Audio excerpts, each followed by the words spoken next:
different page. Let's see, this one.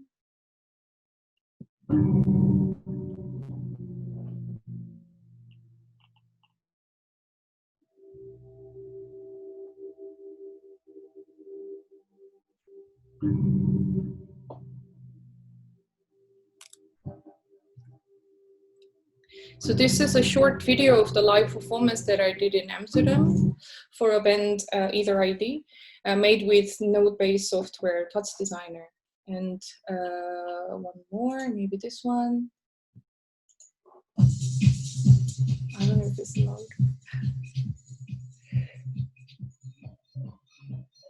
So this was also in Amsterdam at a club warehouse Elementenstraat for DJ Ice in Sans Merci.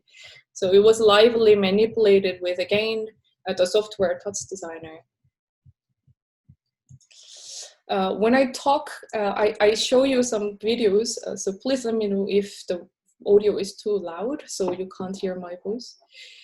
Yeah, so, okay, let's go back. So RGBdog is a visual installation and interactive production studio that I started this April after the long years of freelancing.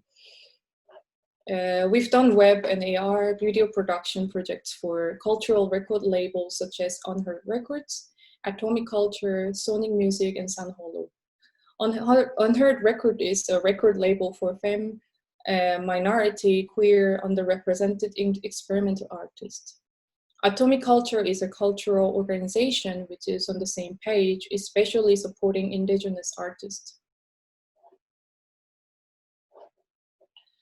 We've organized and participated to several projects during quarantine, mostly involving music, but not all of them does. So I would like to introduce them and discuss the process.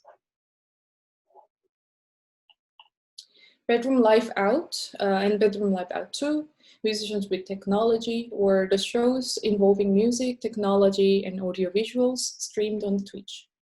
We Declare is a collective auth to AI project, which was part of the online festival on Instagram initiated by Umenasimo Artificiale. The Last Dinner is a virtual dinner show we had together with artists, designers working in the creative industry. Lastly, we helped creating a film for a musician, San Holo streaming Secret Sky, organized by Porter Robinson. I will explain more for each project. So Bedroom Live Out is the first online event that we created with visual artists right after the lockdown started in the Netherlands and the world in general after East Asia, which is at the end of March. So I will show you the promo video for the event.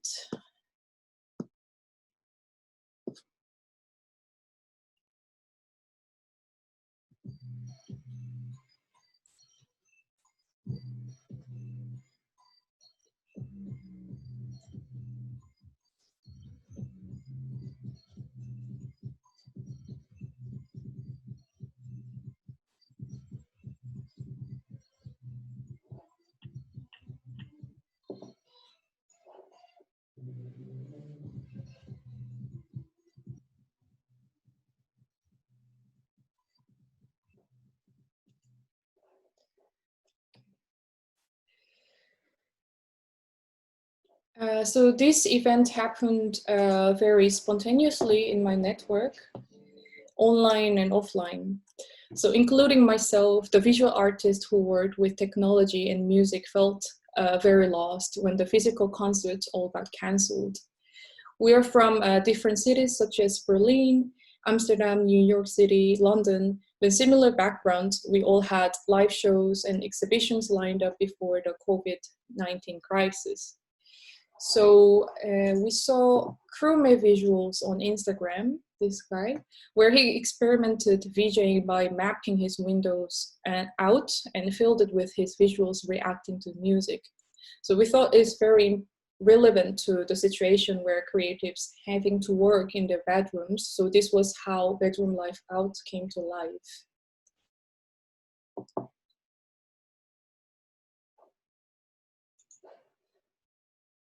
So we asked visual artists, it was including me, several conditions before live streaming. So it should be an around 30 minutes DJ set, and it should include themselves and their bedrooms individually. So we thought it is important to bring artists' surroundings as a sort of manifesto to continue our creations even in this quarantine situation. Oh, okay. It just turned off. I will go back.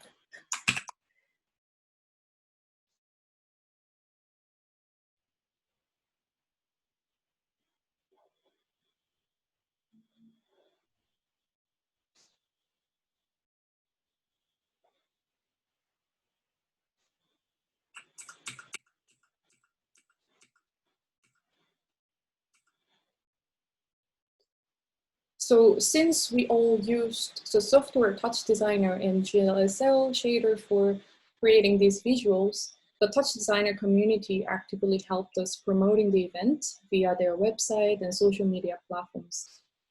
They have more than 100,000 followers, so both Facebook and Instagram, so it helped us a lot sharing what we made for the audience.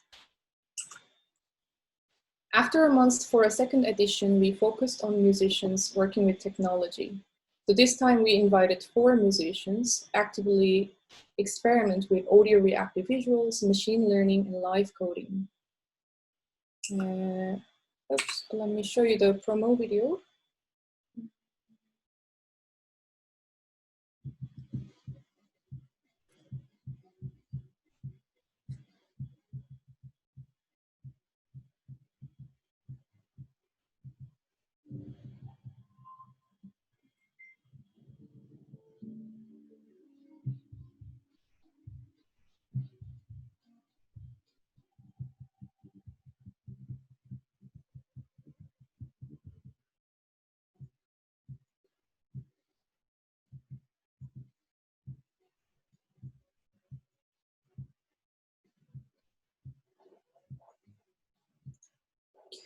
And also, let me show you some parts and then explain a little bit more. So this is Jacob,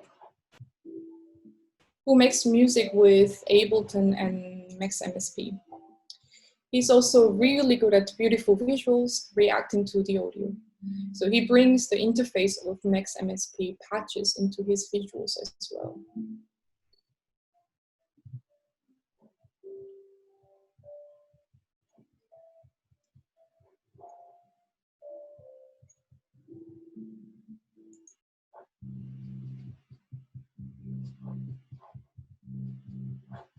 So this is Leilum. She uses a live coding tool, Foxstat, to create sounds and Hydra for visuals. She's an active member of the Algorave community, where makes music generated with algorithms and live coding.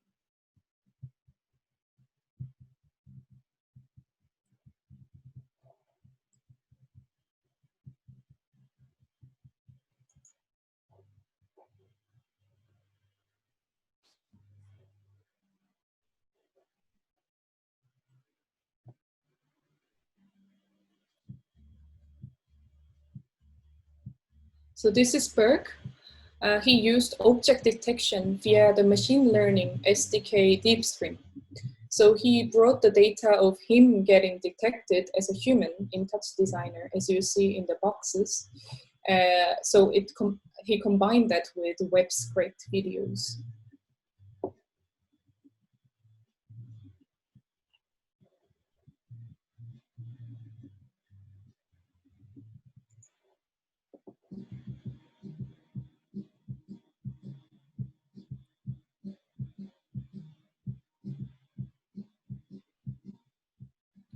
So lastly, this is Currency Audio.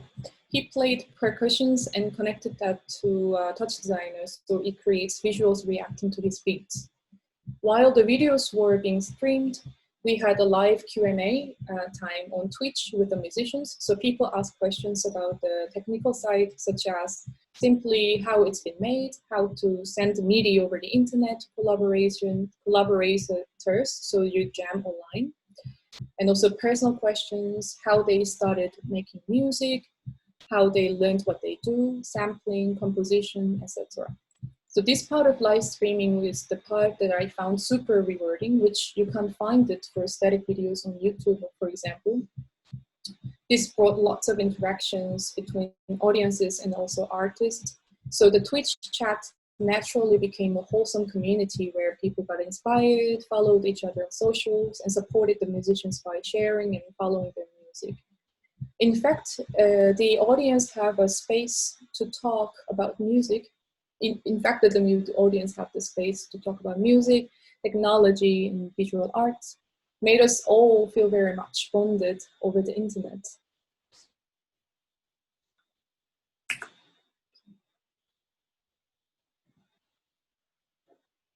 So the next project we did was The Last Dinner, streamed on Twitch in collaboration with an artist, Kexin Hao from Beijing, China. For this streaming, we invited 4 creatives to our virtual dinner during lockdown with a question of what if the world is going to end and this is our last dinner? The dinner was on live streaming and people could watch and join our conversation, which was about how we react to the situation, cope with it, involving the topics from the shift or our artistic practices to our financial survival. We thought it is very important to bring togetherness, especially in this situation, and open discussions for the public as a movement. From 4 different cities, Amsterdam, Berlin, LA, Montreal, we immediately felt understood each other in a form of eating a meal together. So when the warm meals were in front of us, things happened natural and we had very honest conversations. From the 2 hours of dinner, I will show you the interesting discussion between Simon, an artist and researcher from Amsterdam, and Wolk, an experimental musician from Montreal.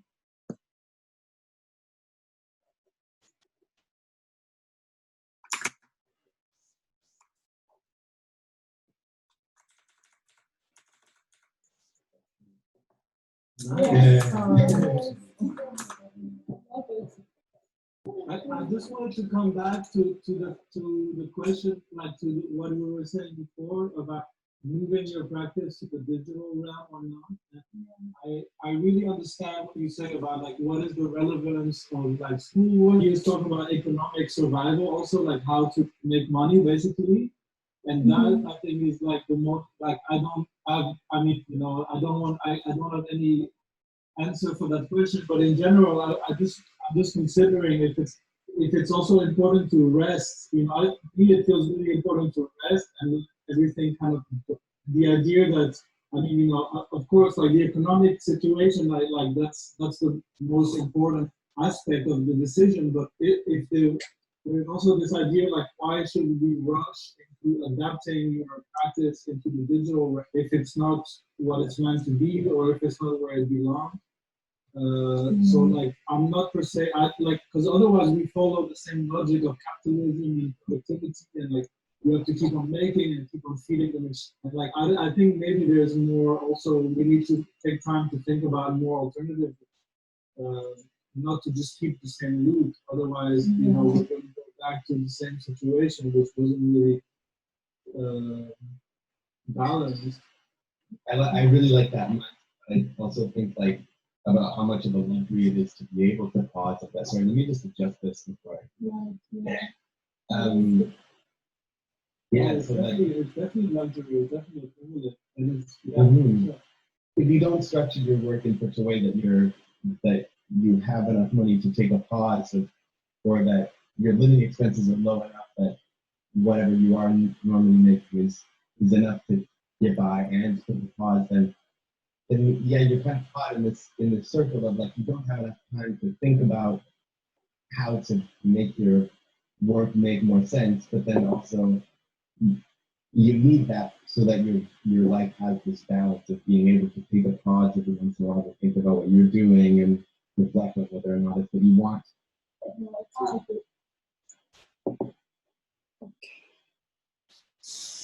That was the Last Dinner project. And the next project is called We Declare, a curation project for Umenasimo Artificiale, a cultural organization from Italy. It questions the meaning and the role of the human being in the digital age, dominated by artificial intelligences. They created an interesting experimentation using Instagram stories.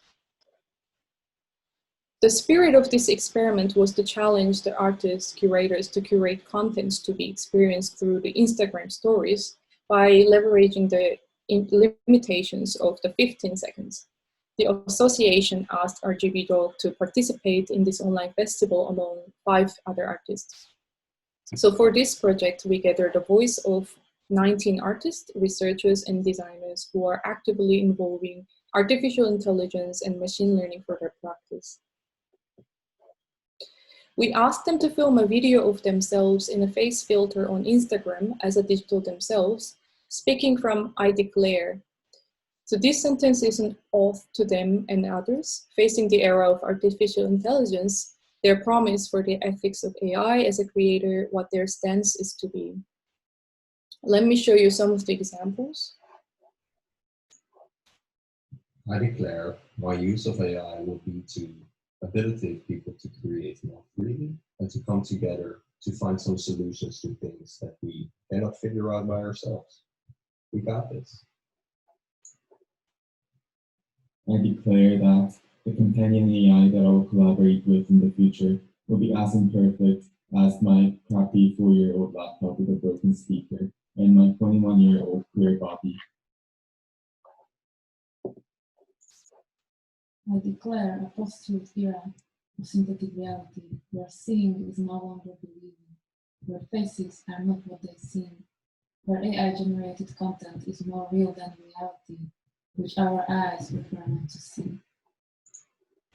I declare that in this era, where data rules everything around us, I will work with and support projects that helps us to take back our digital agency. Lastly, we worked together with the Dutch musician San Holu's creative director for San's 2 live streaming shows at Secret Sky and Digital Mirage. Both of them were around 40 minutes and they have been filmed in the Netherlands. The part that we worked for was the background light in the film, which was lively audio reactive to San's music. I'll show you.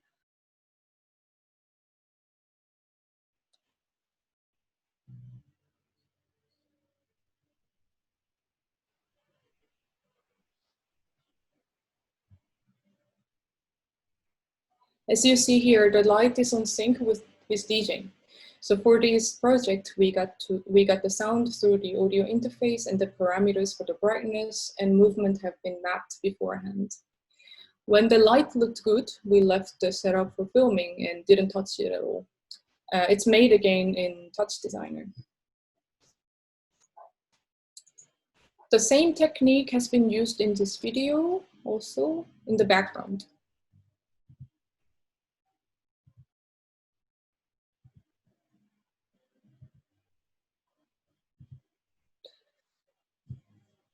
This video is filmed by the director in 60 frames per second, so after this turned it into the slow motion.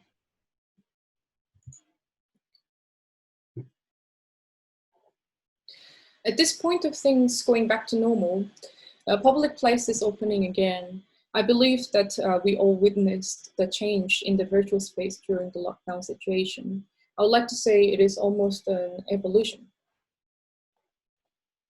The digital culture of being together, which was not very vivid before, became very prominent and developed. It shows from many platforms such as Discord, Zoom, games like Fortnite, Minecraft, and streaming services on Twitch, Spotify, and YouTube. But also social acceptance for gaming and virtual events. Musicians started to premiere their previous shows on YouTube for fans to watch and talk on together at home. The example here is Radiohead, but not only them, many other musicians created live spaces for audiences to bond digitally with other like-minded people. However, musicians providing a virtual experience for the audiences doesn't end at the video streaming services. It also develops in games. This is Travis Scott made a virtual concert in a video game Fortnite. So actually, it was not the first virtual concert in Fortnite. The DJ Marshmello was the first. But this time it was much more spectacular. So Marshmallow had a stage representing the physical stage, but Travis had a whole map as a stage, teleporting from one point to the other. Because where the user is changes, it gives even more immersive experience in the video game domain. Oh, okay, one more. I don't know why it shut down often.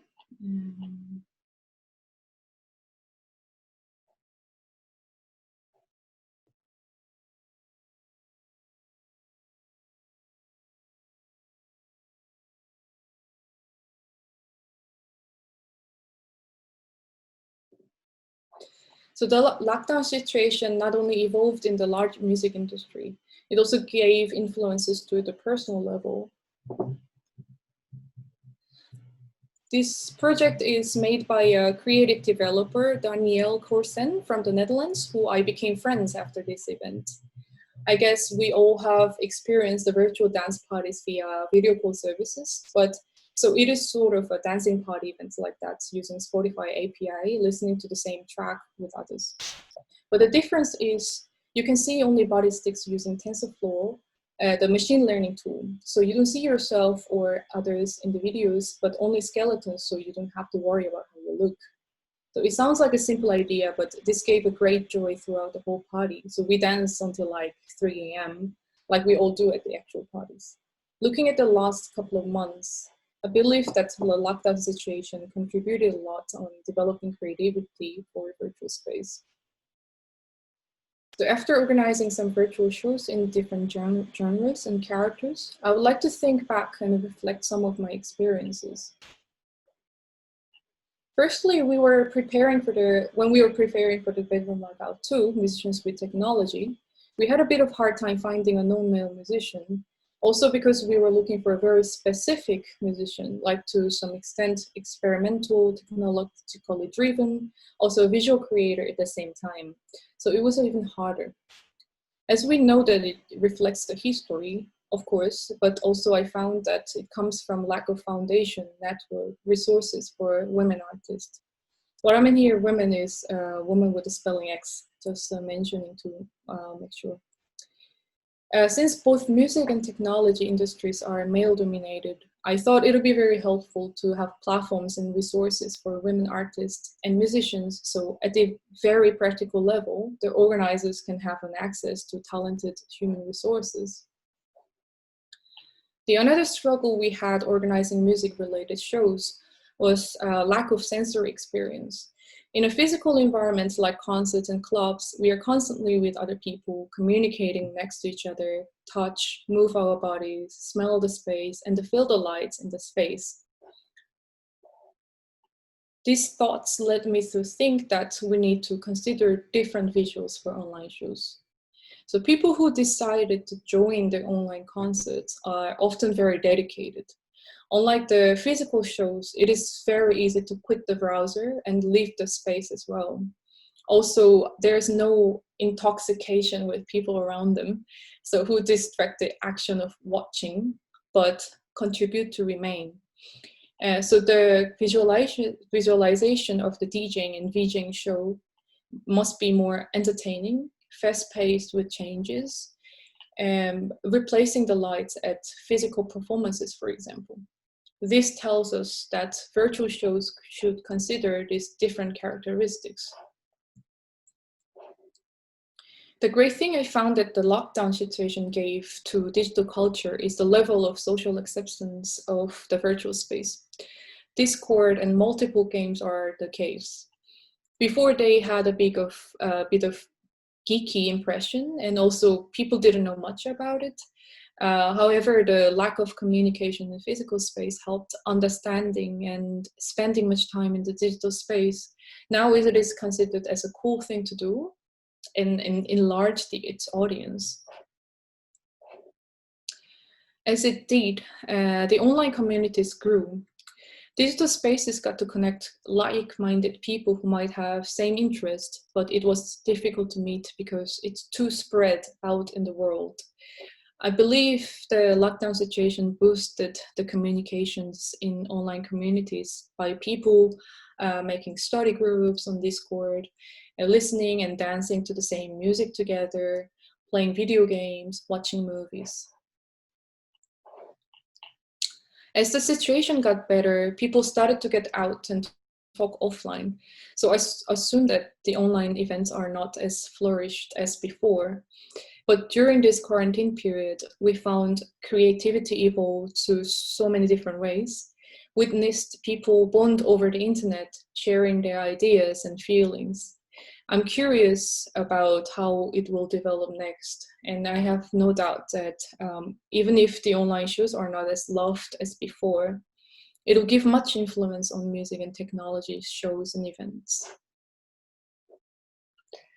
So thank you for listening. This was my presentation. I would like to have a discussion and Q&A. If there's any question, please ask me. Thank you. For the claps. Digital claps. Yes, digital claps, everybody. Okay, so a couple of questions from people who filled out the form before.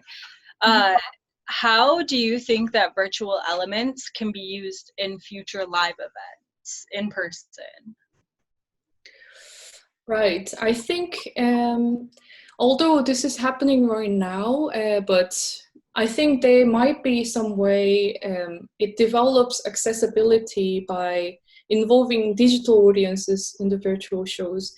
That's just I was thinking that because virtual shows had so much interactivity, even though it was not happening in the physical space, they were developing. Some of organizations were developing some game concept that the audiences can talk and join the game, like a bingo game, and this kind of interactivities, I believe that it can be also happen in the physical shows, although it doesn't happen that often, only maybe like in an experimental scene I've seen.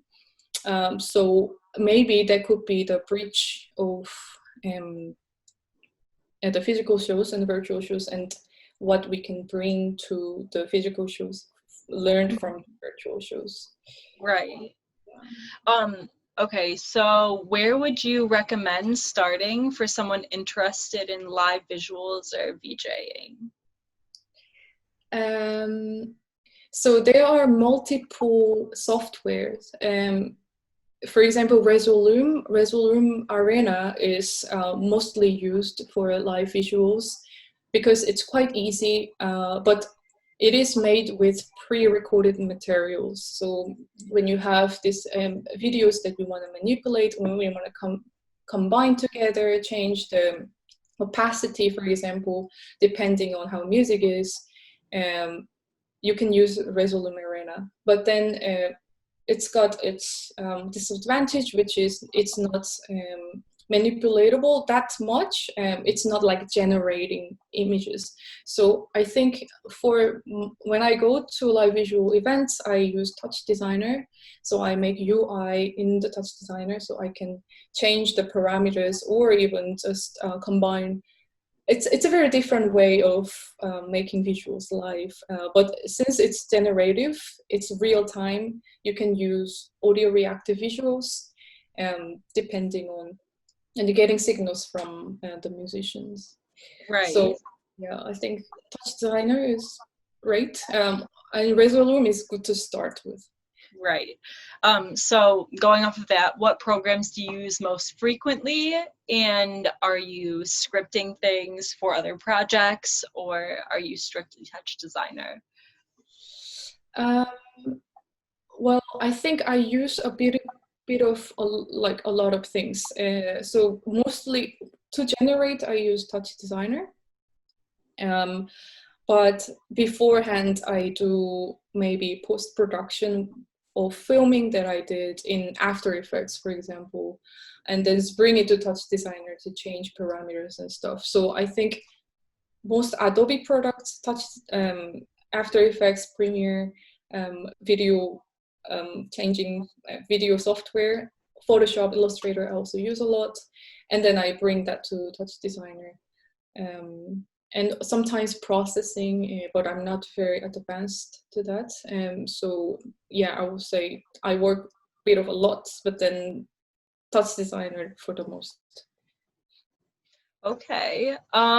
What do you think are the basic requirements for a good virtual show? Basic requirements for a good virtual show. It's quite a broad question, I think. What kind of virtual shows I would like to ask, but well, considering what I organized, music, technology, I think curating part is also important, making narrative of different people, and how to make a promotion. I think promotion is also very important. How to connect to different communities. That's what I always think. How should I bring the network and like let people enjoy more? So like, for example, Touch Designer community, and also I brought Max MSP community, live coding. I try to combine everything in one show, so we can connect to more people, not only because of the numbers, but also it's really nice to meet new people outside of your network, and a virtual space is the best for that. It's not only in your local network, but like outside of the whole globe.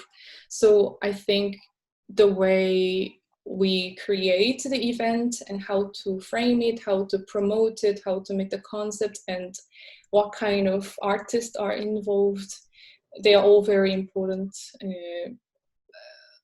Yeah. Okay. Soyun, I have a question real quick. Well, first of all, congratulations on the amazing presentation and amazing work you've been putting together. It's been really great for me to see women at the forefront of technology in music, so congrats. My question is, there was something about 20 years ago, before you were born, that was called, what was it called? Oh, MySpace. Yeah. And you know, it was nowhere near, the technology is nowhere near what Twitch or Discord, you know, can do today. But it was in a way important for the music community to meet and exchange and to have some visibility. Do you feel there is a need today to have a music specific platform that creates community like MySpace did? Because I know Bandcamp is amazing, but you know, it's not really for interacting, or you know. So do you feel like there is a need for a platform specifically for that, or do you think that social media platforms or YouTube or Twitch, they already cover the need that we have today for music and artists to interact with people and with each other? Yeah, thank you for the question. MySpace was amazing. I'm the generation of MySpace. I was already born when MySpace was there. And I think SoundCloud sort of covered the role of MySpace, but it's probably going downhill. I would say there are a lot, like less and less people using SoundCloud. And the thing of Instagram and Facebook is it's not a great platform for musicians. I think it is very focused on visuals, and the way the interface is, it's albums. So it's very hard for musicians who are not visually advanced to get more attentions or get more exposures. That's why I always like to help my musicians friends to like develop that part. But yeah, indeed, maybe Discord it's a little bit covering that, although it's very for gaming, but I see some examples that musicians have their own Discord server, or record labels, they have own Discord server to communicate with people. So I think that's positive. But yeah, personally, I also miss MySpace, because on MySpace you could just travel through, you can just end up somewhere very random, and then you just get to know the musician, and then the musician had more like a democracy of showing their work. So yeah, I think that would be really nice if also maybe this, because I'm a fan of Discord, if the Discord put more attention to music industry together with game, I think that would be also a chance that it will develop as good as MySpace.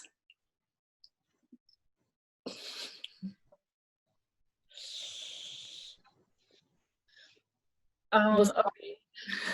That was such a good question, number one. But number two, thank you for the very elaborate and amazing answer also. Really made me think about, now my gears are going. But okay, last two questions. Where did you study? What is your best advice for someone who is relatively new in the world of technology and art? I actually get this question a lot. I think that it's also lack of information all around the world. I thought it was about South Korea, but it was not true. So I studied fine arts in South Korea. And when I was studying fine arts, specifically printmaking, it was really, really analog. And I didn't know what I wanted to do at that time. I was too young and naive. And once I had a class of Arduino, and then I just really loved it, although I couldn't do much with it. And then after traveling, like I spent some time for doing something else, and I came back to what I wanted to do, which was what I do now. And I studied at the Royal Academy of Art in The Hague, in the Netherlands. It is a graphic design course, and actually in the Netherlands there are lots of support for creative coding. So in my school there is a course called art science. So it is probably what the person who questioned want to learn, because they're just combining art and science together, and then do amazing, cool, just fun stuff. And I think also important to maybe join online community. If you know specific software, like Max MSP is also very good for live visuals, and a touch designer is really, really active. Everyone is helping each other.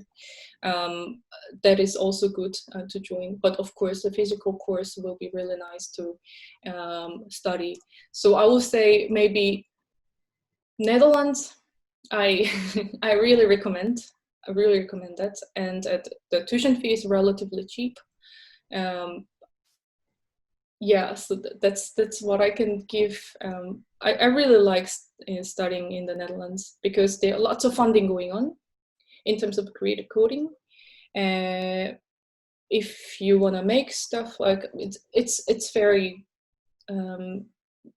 tight network, so you can get to know people very easily and get inspired to each other. Now I'm advertising the Dutch culture. That's amazing. Thank you so much for talking to us and shedding some insight on some of your great work. The virtual applaud from everybody once again. Yes, thank you so much.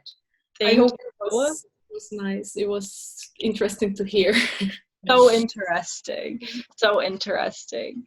And now we're going to switch over to Lydia, and she'll kind of follow up on the trend forecasting type things. Awesome. Thank you. Let me share my screen. I think Soyun, maybe you need to stop sharing yours. Okay. Perfect.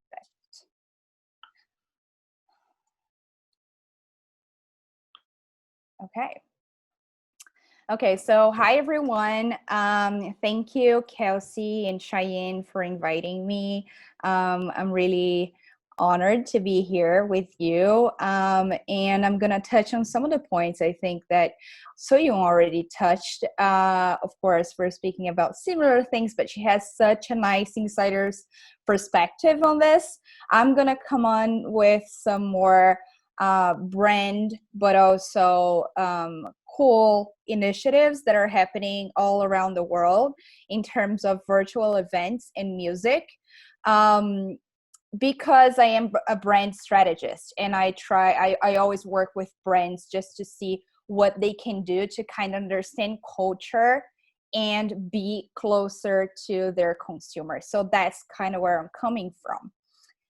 So first thing is the COVID restrictions, they revealed the importance of physical presence. So I think now that we had to be in lockdown and self-isolation, we realized how important being present physically and talking to people really is. The music industry has had a very hard hit. So in the UK, there's an estimate of 80% of venues that are at risk of permanent closure, and 900 million pounds out of 1.1 billion pounds was the annual revenue that is estimated to have been lost because of COVID. So it is obviously hitting all industries and, of course, the music industry as well. So even though we're going through the social distance period, this is a physical social distance. There is virtual social life that is fully operating. So even though we have some restrictions, we have a whole other universe to explore that is just there for us to use. And again, so the music industry, so UK music, they estimate that it'll be 4 or 5 years until live music industry returns to pre-lockdown levels. So we're gonna have to really embrace virtual for a long while and try to work with it and understand what can be done. So the more time we spend online, the more complex our expectations become. So, you know, if before we were just, let's say, watching Netflix 1 hour a day at night just before we were going to bed, now during COVID, which has been like 3 months of lockdown, 4 months for some countries, we're watching Netflix for like 4 hours a day or 6 hours a day. So obviously our expectations are changing. And then comes video conferences or video events. And of course, you know, COVID has accelerated change even for these companies that were born in the digital universe, like Netflix, Uber, Spotify, YouTube. So all of these companies, they're also facing some challenges right now because we are consuming them so much that we no longer expect traditional video conferences or events. We want meticulously crafted, bespoke virtual spaces that provide meaningful connections. And meaningful connections really is the key here. How do you create meaningful connections when you are staring at a screen alone in your room? And then comes video exhaustion. So Zoom and Zoom meetings and conferences, they're just so real. And I know this for a fact because I have a project which is called Future Resources, which one of the things that it does is it maps out events for the week. And then, of course, I attend most of these events. And so towards the end of the week, I'm like, I don't want to stare at a screen anymore or listen to people talk and just stare at their PowerPoints anymore.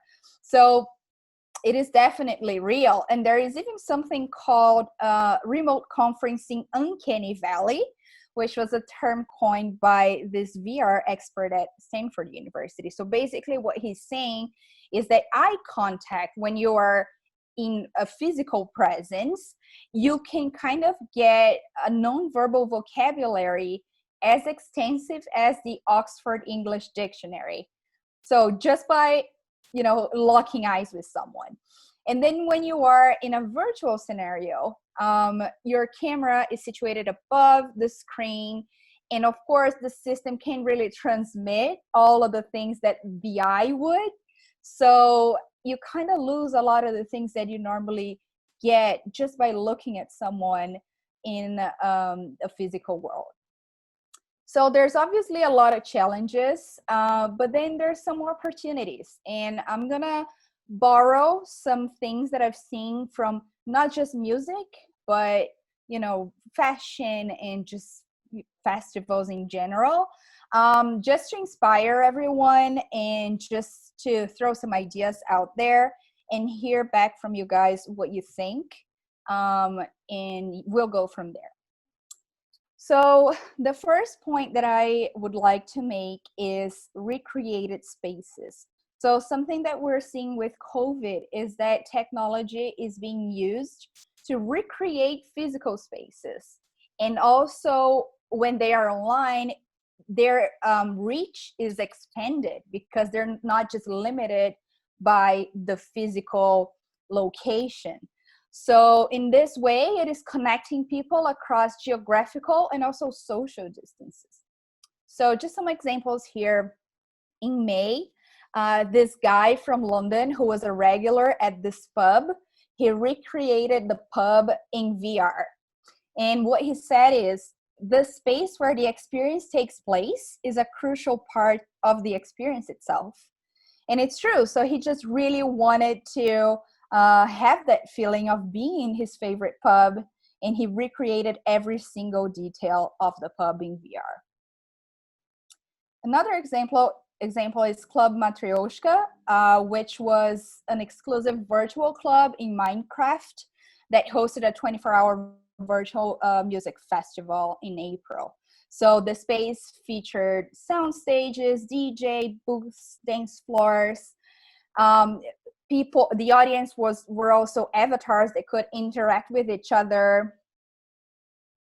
Also, in May, Nintendo introduced a new series and events within its Animal Crossing New Horizons game, and they had a International Museum Day celebration in which players could go to various museums and exhibitions around the world and actually walk through those places and experience the museums as they would in a physical layer. Another example here is Wave. So Wave is an entertainment technology company, and they created the world's first multi-channel virtual entertainment platform for live events. So basically what they do is they transform the artist into a digital avatar that performs live and interactively for free and online for like loads of people on gaming platforms and social platforms as well, like Twitter and Facebook. Another point is the virtual only access. So we were looking at places that were replicated online. Now we're looking at places or things that only exist virtually in the digital sphere. And that's also really interesting because it is attending a demand from our virtual lives. So when we spend even some time, doesn't have to be a lot of time online, we start to create a different life for ourselves there. We have a different personality. We have different things we want to look at or interact with. And so we have different demands. And there are some things that are responding to this. Our digital presence is just as important as our physical presence. And that is very true when you think about things like cyberbullying. If you're cyberbullied, it's just as bad as it would be if you were, physically bullied. So it goes both ways for negative and positive. The things that you experience in the digital sphere, they are very true and very real. So there's this Chinese app, which is called Eda, and they allow users to purchase clothing from designer brands just for a few dollars to dress their avatars. And so you don't get those clothes in physical life. You just get to wear them on your avatars, and then you get to interact with other avatars with customized luxury furnishing in this social based game. Well, Soyun already covered this. So the Travis Scott concert on Fortnite.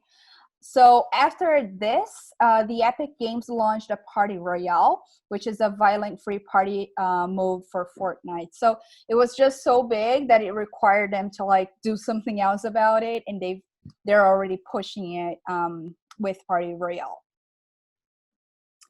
So Gucci, they teamed up with Wildlife on a tennis clash.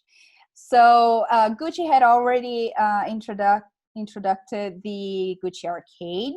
And now this is a collaboration that allows player of mobile tennis game to discover exclusive outfits designed by the brand. The difference is that these looks, they can be bought in real life as well to match your avatar in the game. And then in June, the British Museum Laura Marling performed 2 ticketed live stream concerts from London's Union Chapel, and they were geo-blocked. So one of the concerts was for the US only, and there was, geolocation technology that would only allow people in the US to attend, and then another one for the UK. And both concerts sold out. And so it really shows how it is a viable alternative to physical shows. Wireless festival. So obviously the huge wireless festival, it partnered with Melody VR to produce the virtual festival for the same weekend that it would take place in July. So the pandemic is already boosting a lot of sales in VR headsets because we're looking for different ways to entertain ourselves while at home. So the event is going to feature unseen performances in 3D VR via the Melody VR app, as well as content that is going to be live streamed to Facebook, Instagram, and Twitter.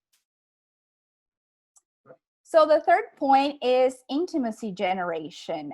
When we start adding these new layers and we're at home in the comfort of our own beds or just kitchens or, rooms, just living rooms, we start to merge things like comfort with intimacy and interaction. And so in this sense, artists and even friends, they were never as reachable as they are now. And I'm going to show you why. So I don't know if you guys saw this, but Tim Burgess, I don't know how to pronounce that correctly, but he's from the UK band called The Charlatans. He has been organizing album listening parties via Twitter using the hashtag Tim's Twitter listening parties. So listening parties, they're a great way to create shared online experience in a sense of community that fans can engage with each other in real time and just share this experience of listening to this music for the first time together. So that's super cool. Then we have the US band Real Estate. They announced an AR tour experience to bring their performance to Fortnite fans wherever they were. And this was really cool because through the app, people could see the tour wherever they wanted to see it on. So on the table, inside the microwave, on top of the television, whatever it was. So you really get a sense of Real Estate being at home with you and playing just for you. In October, the US musician Hannah, so this was before COVID, she live streamed the entire process of producing her latest album, followed by tour rehearsals and post-show reactions. And she also saw subscription numbers double and donations rocket. So it really shows the power of connecting and just opening, being very transparent about the entire process. Fans really want to engage and see details of the process. And this goes way beyond putting out there something that is perfect. They just really want to see the human behind it and the things that that musicians go through. And then Spotify. So Spotify's listening together campaign, it was really good to build a sense of community around music and to emphasize the social qualities that the platform has, which in my opinion are still not as explored as they could be. So it basically works as a microsite, and there is this interactive globe that helps you visualize 30,000 people around the world that are listening to the same song that you were listening to. There's also a group session feature that allows paid subscribers to share playlists in real time. Another point is adapt spaces. So we had already, common spaces, known spaces like parking lots. And these things are being repurposed to attend the demands of the new restrictions. And here creativity flies really high to transform yesterday's tools into tomorrow's way of living. So this example is from Denmark, but this is also happening in the US, in Brazil, in Nigeria, in Dubai, just basically everywhere else. So this example is in Denmark. There is this big space that was transformed into an open air stage with space for 500 cars. So attendees are not allowed to leave their vehicles, but they can roll down the windows to cheer the performers and also order food and drinks. And then this is another example of adapting. So in April, this rock band called Tell and the Get Down, Stay Down, they released the first major music video created entirely on Zoom, introducing a new class of highly orchestrated digital choreography. So this is a way of getting something that is already out there and that we know, and doing something with it just basically out of creativity alone. And the last point here are the physical enablers. So we have technology working on the background to be used to help us establish a new balance. Just because safety and health will never be taken for granted again, I think one thing that COVID has really taught everyone is that we're always going to be wary of hygiene standards and just proximity. All these things are going to change. So one example is a startup called True Love Media. They have this app called Self-Care, and it invites users into a virtual bedroom and gives them options to fulfill simple tasks like water a plant or pick up laundry, just to help them find a sense of order and calm. So this is a way to invite people inside, their bedroom in a virtual sphere, and just to do some of the normal things that we were doing before COVID. And then this is from StrongArm. So they developed a wearable device that alerts users when someone is less than 6 feet away from them. So this was designed for safety at work, but it could be used at events to encourage fans to maintain safety distance. So some of the key takeouts, first for virtual events, and then I'm going to talk about music. So some things for virtual events, I think it kind of ties with the question that Kelsey had brought up before. So content is really king. I think we're now living in a sea of virtual events, and it's just really hard to prioritize or to even attend, because when you do, sometimes it's just so boring. So most conferences, they fail because there's just not enough strong content. It's just uninteresting and uninspiring. And then, so really pay attention to content. And then because we're online, design is really queen. So offer something else that is, fun to work with, and it requires very little work to do, like stickers and wallpapers. Then sound and lighting basics, they do matter. So simple things like just using a headset mic, or just taking advantage of a window light. Those are just really small things that really make a huge difference when we talk about virtual events. Real-time feedback. So because we're not interacting with an audience, we're not getting claps, we're not getting booed, we're not getting anything, it is really important to have someone on the chat or just reacting, just so we know if our content, if our performance is resonating or not. So that is really helpful. Another point is shorter is really sweeter. So because we're not locked in one room and we cannot leave, we're just at home and we can turn off the computer at any moment. It is just really hard to sit down and watch someone speak for an entire hour. It's boring. So being concise and thinking of how to get the message across as fast as possible is very important. But also don't forget to entertain. So you can add in games, quizzes, puzzles, whatever it is, just to make the event a little bit more interactive. And last but not least, perfection is not the point. So we're all living under very extreme situations. We don't expect everyone to be perfect and all keynote presentations to work. It's totally fine to show a more humane side as well. So that is also very welcome.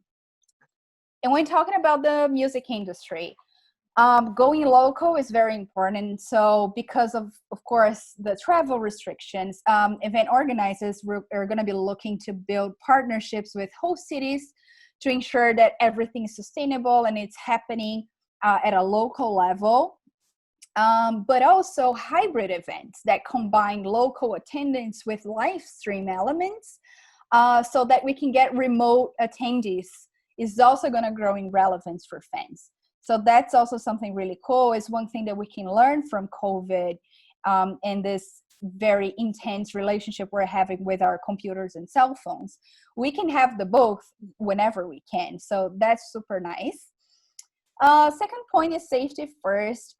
So we're gonna be reopening the cities and venues, and event organizers are gonna have to find a way to make sure everyone's safe, just because a lot of the attendees are still gonna be wary of getting contaminated, if not with COVID, but with something else.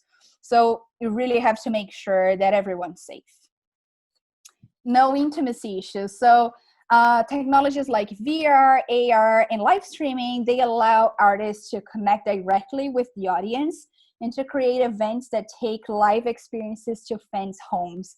And this is really super, super cool. It's just way better than a live event that you watch through television. It's so much more immersive and interactive, and you can talk to other attendees. It's just so much better. I think we really should take this lesson to life here. And last, we have Together Apart. So we're spending so much time in our homes, and so we're getting really used to sharing online experiences via social and entertainment platforms. And music is a growing part of this equation, of course. So you can look for ways that music can use to kind of bridge these gaps between people, socially and geographically, and then help them feel a part of a wider community.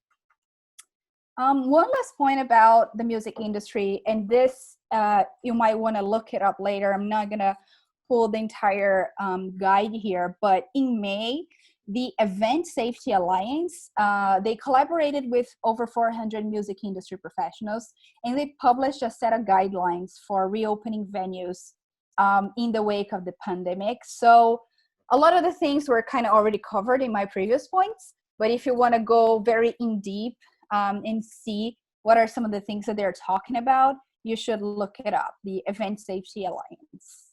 And that was it. Thank you so much. Just send me questions now. Super excited to talk to everyone about this.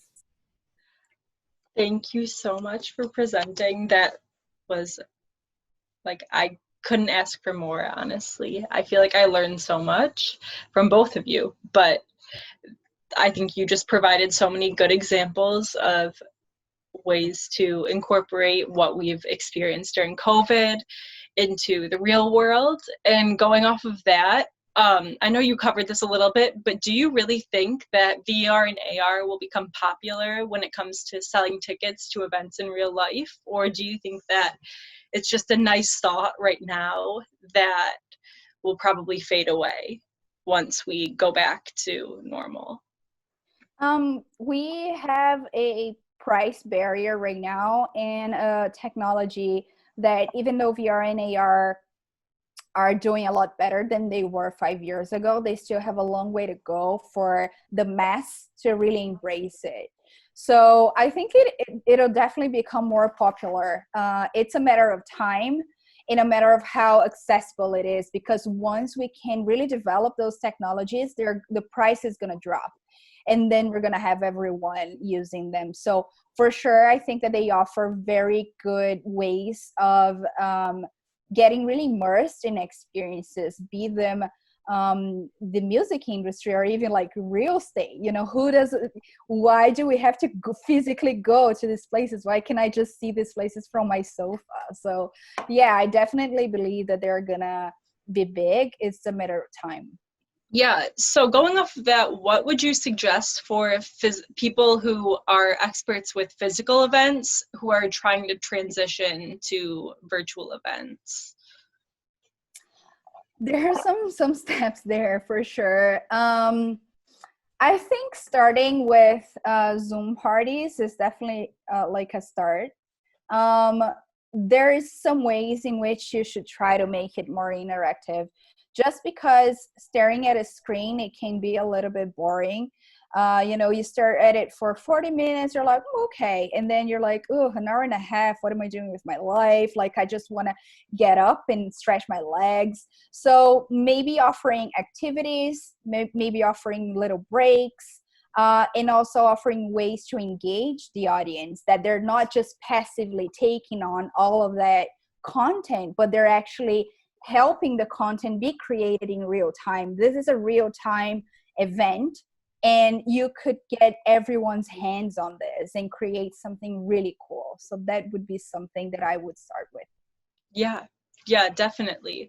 So focusing more on you, I feel like you have just like a crystal ball and you can tell the future. So where did you study, and just elaborate more on your background and how you became what you are now? Yeah, I never really knew what I wanted to do with my life, just like any teenager. But I was very interested in the future. I always just kind of wanted to know things before everyone knew. So I was like, And then I found out that there is a profession, there's a whole industry that does that. I found that out when I was studying Polimoda in Italy. And then I moved to London to pursue an undergraduate degree that focused on trend prediction and forecasting. So basically, I've been studying how to research people and culture, how to read people and culture and society, and how to identify shifts in society and also in technology, just because those things are just so linked.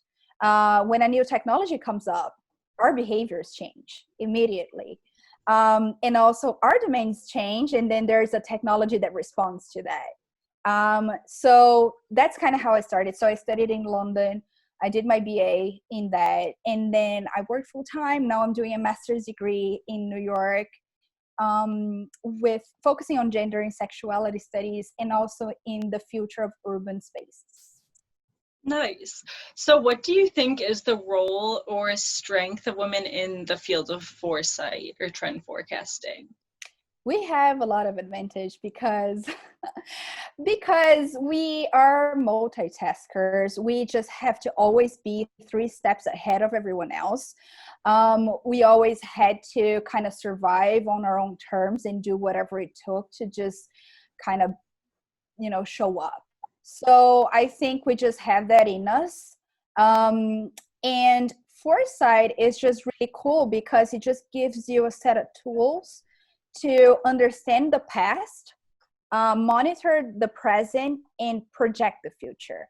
So really, even when COVID hit, I was just very happy with my profession because I was like, I don't need to panic.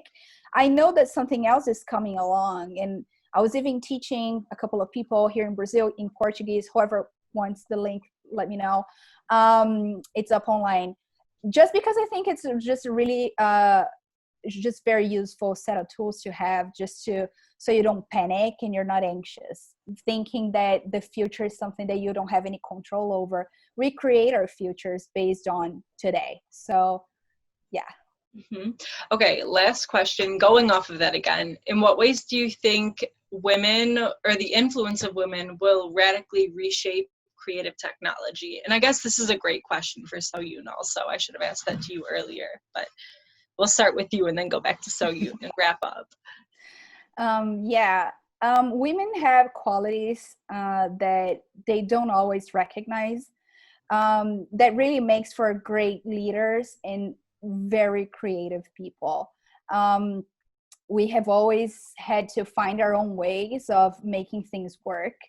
And since we can't really rely on too many privileges like men can, we just are always finding our way of making it work. So I think we just have intrinsically in ourselves to just figure things out. And that is a very creative thing to have. And I don't think a lot of men have that. So we have that advantage for sure. And I think women have so much to contribute. We're very collaborative in general. We're also kind of, the whole new wave of feminism is just kind of bringing a new generation that believes in so many interesting things and relevant things like sustainability. We're just bringing that to the forefront of our discussions. So we're not just here to look pretty and do things because we think is gonna get likes or attention. We're really bringing political views with everything that we do and say. When we occupy an industry that is dominated by men, like music, that is a very political act. And it's super relevant to have more women. Definitely. Thank you. Yes. Kels, I actually have a question in the chat, and it could go for anyone. But someone says, as a female dancer, a huge career goal for myself and others is to dance on a national or international tour with a recording artist. Should we as dancers be investing in VR, AR, or another technology so that they can be booked with an artist virtually? And then do you have any thoughts on dancers bringing in audiences for artists, specifically for somebody who doesn't have a high following on Instagram? Do you want to go, Soyun, or should I? You can go ahead. Okay. I think if you have the money to invest in VR, AR in dance, then that is amazing. And that is something that you should definitely do. I think things, because we are just, our attention span is just so much shorter than it used to be, because we're constantly looking at screens and doing things at the same time. We just kind of go through our like Instagram feed and we have like a fraction of a second to decide if we want to spend another second on that picture or not. Mm-hmm. So things that kind of stimulate other senses like smell, taste, and just kind of make it more immersive. And VR and AR are definitely tools to help get more immersive experiences. They are definitely worth it. Yes, love that. Kels, did you have any other questions on your end? Let's see.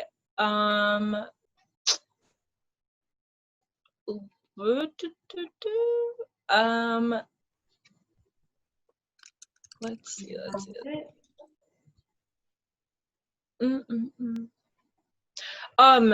Okay, this is for both of you. Somebody has been in the digital content creation field, specializing in speaker support presentations, interactive experiences, and motion graphics for many years. How do you suggest that they pivot to virtual events, and what new opportunities might exist for them?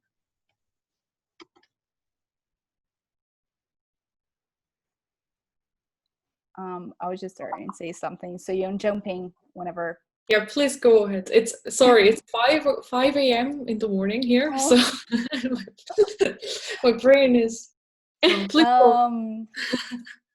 So I think that there is some stuff. I think getting the technical part right is not something to be overlooked. I go to the new school and they have a whole department in technology, and even they can get sometimes their Zoom classes to work or their microphones to work. So there is a lot of stuff that just needs a little bit more attention, and it seems like it's a given, but it's not. So there's this whole technological side of understanding the mechanics of the technology that you're going to be using. Also, you can think of your event from platform and interactions that you want to provide by understanding your audience. So who are you going to be speaking to? Are these 70-year-old people that are used to reading online reports on PDFs, or are these Gen Zers that just are constantly on Twitter and Instagram? So that can really change how you're going to approach your challenge, and it should, because once you know your audience, you can start building something that resonates with them. Love that. All right, you guys, I think that is about it. We want to thank you so much for joining us. Both of these presentations were amazing. We've learned so much, and we truly hope that the audience has as well. So, we hope you get some sleep. It is way past bedtime. And we did record this, so we'll feel free to share it with both of you guys. And we hope that everyone had fun, and we will see you next time. Thank you so much. Thank you so guys. much. Take care, of course. Bye. Bye.